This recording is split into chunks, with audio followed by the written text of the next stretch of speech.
Hey guys, I'm Tanya Curran of TV's Scaly Adventures, and if you know Pierce, you know he loves everything about the woods and survival and all kinds of super cool gear. So as parents, when we were allowing him to have a knife, we always looked for a couple of things in a good knife.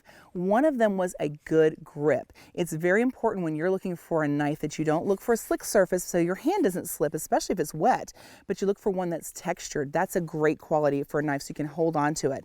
Another thing to look for is a clip on the back so you can put it in your pocket or even your backpack. And this particular knife has got a hole right here, which is great because you know exactly where to put your fingers to keep them safe. And listen to this. Did you hear that? Let me do that again. I'm going to close it, open it. It locks into place. That is huge, very, very important because you can guarantee that it's not going to close down on your fingers.